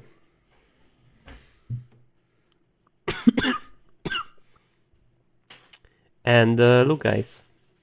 So he does actually just see us with you, right? But that's why I said like counter matchups are not even counters, because you still get to see us, right? It's not like you play Garen into like a super counter matchup like Darius or something. This type of champs like Seth and Mord can be very annoying if you play Garen. You can't even see us because you're turbo melee. But that doesn't always apply to like Ornn, because you can still see us with abilities. In there he was shoving the wave. Of course she has demolished the Gwen, so she will also greed on the wave and maybe give him a Q, but he didn't really Q apparently. He didn't really Q, he does have ult now. Now he did actually give up his empowered Q, so he does go for a short hit. Gwen ults for some random reason. I guess that was a bit of a greedy ult, and now Ornn can look for an ultimate. As she has no W now, he just have to find the proper angle. Now usually a proper angle consists of you being already on top of her, so you can look for a all-in. And in here, note that even if she would have W, you would be still inside of her W circle there, so it actually wouldn't be a big deal, right? So you can like your ult is a short dash, so even though when your ult is close to you, you're not in range, but you can like sort of dash inside of her W, if that makes sense, right? It's like a cool little trick you can use in the matchup. Then at Abyssal Mask, usually the matchup will be easier because it's a very cheap item, so if you go even with her or you're a buffer, generally what will happen is that you have like a whole item, she doesn't, so you can actually like, your W actually hurts in short trades, and so that's like your simple goal to like get that Abyssal, get that first item spike, and you will be stronger than she is, because her item, they usually go Riftmaker, that costs over 3000 gold, right? 3200, which means that you will get your first spike faster, as I said before, and really easily you could look for fights then, right? Mainly aim to short trade as well, which is kind of strong in the all-ins, right? The short trade Q, like, still have to like play a little bit around her Q though, because she doesn't only deals a lot of damage on it, she heals. That's the thing. That's the thing. That's kind of scary, right? That's what is a bit scary. Even so, it sucks to be behind, so ideally you don't want to be behind into Gwen, because then she could take your plates, she could side lane into you, so that sucks, you know, like being behind specifically into Gwen hurts the most, I think. Or this type of champs like Aatrox, right, can be annoying.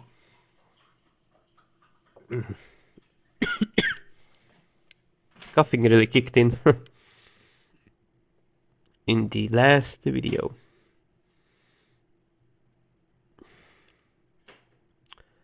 She did get Q, she did get W, so mainly still short trades. I think he wants to like force this Herald. The reason behind that is quite simple. His team is quite ahead, so he's looking to force this objective, as he does also have ult. So this will be a very easy fight, right? As Gwen didn't really have like any type of follow-up in time, right? Then they are also fighting the Maokai. I know that they are two tanks, but slowly but surely they're gonna pack up some damage. And at the end of the day, Maokai got the, hopefully it doesn't flashes out.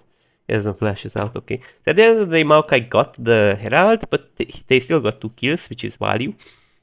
Ornn cares about kills, right? A little bit. His first item usually does spike, depending on what do you buy. Right, so his first 2 items can spike damage-wise. But it's more so about getting the XP for the upgrades ASAP, right? So the gold is like fine on Ornn, you know, like it's fine, I would say. But, oh no, his team got Herald, my bad. So it didn't get outsmited. It kinda looked like for some reason Maokai picked up the Herald, my bad. He did buy boots indeed, he did get his Abyssal, he has Abyssal, right, he has control wards. So that's definitely a very good spot to be in. And I don't think very soon the laning phase does end. From this point on, when she's behind, you can actually just look for really easy all-ins actually at this point. especially if you have ult, because if you're this ahead, then she can't really deal much damage, sadly. You can force raids on her really easily. So this should be like very easy from this point on to handle the matchup.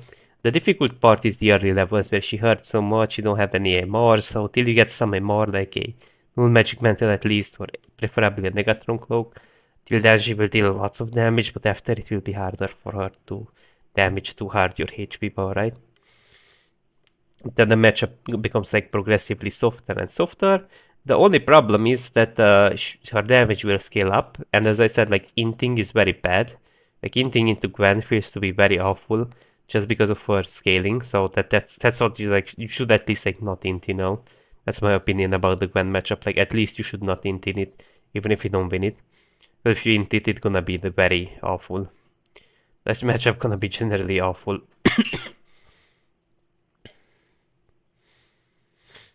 Like, in fact, everything feels to be awful, even team fights, because of her W and ult, right? So even team fights can feel to be awful into Gwen, actually. So that's like one of the matchups I sort of consider to be a counter myself. So I only consider Aatrox and Gwen to be a counter at most. The rest of the champions are highly beatable. Vayne is sort of a counter, but the thing about Vayne is that a lot of them go fleet these days. And plates are also nerfed, while also usually Vayne is prone to ganks, and she's not too useful right now, especially after the Hullbreaker nerf. So she is a counter, but like Ornn has some elements of hard engaging, elements of counter into her because of his hard engage. So it's not like a complete counter, right? That's why like I consider like Aatrox can stomp quite hard Ornn early on, which sucks, especially if you get ganked. So then it gets very annoying. Same thing applies to Gwen, right? Like, it kind of sucks to be behind into certain champs like Gwen and Aatrox. And even like champs like Gangplank and Camille, as I said, I don't even, like, if you're good enough in most of those matchups, I don't even consider them to be counters. And even around Gwen, you can play around with Phase Rush, right? That's why I recommend Phase Rush. Same thing with Olaf. Like, Olaf normally counters you, but you can just Phase Rush yourself out of his ult, right? So it's there are some counters, they counter you in some way, but you can play around them with proper runes and builds and whatnot, right? So it's not really all the time about that they are complete counters. Like there aren't like many like counters that I even consider to be counters. I would just say they have some elements of counters into Ornn, right? For example, even Alawi is sort of beatable in lane, but she's definitely annoying, right?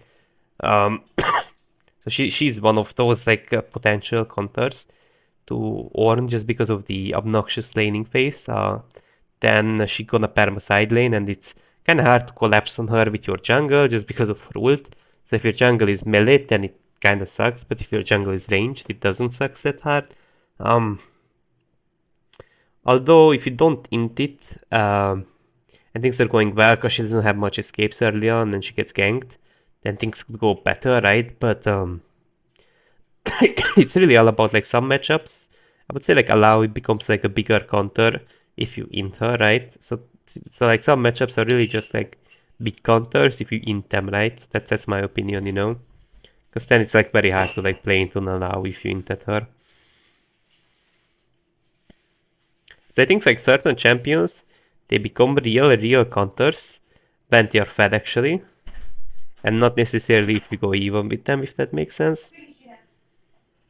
Because at the end of the day, you're gonna have so much CC in team fights, you're gonna upgrade people. So in mid-late game, you're gonna be super useful to your team, which is very hard to match for champions that usually counter you in some way. So that's why I really said that ideally they rely on getting strong sided a little bit as well, or they rely on going for some type of plays and skill checks that they have to win, right? And in here we see like legit like Ornn.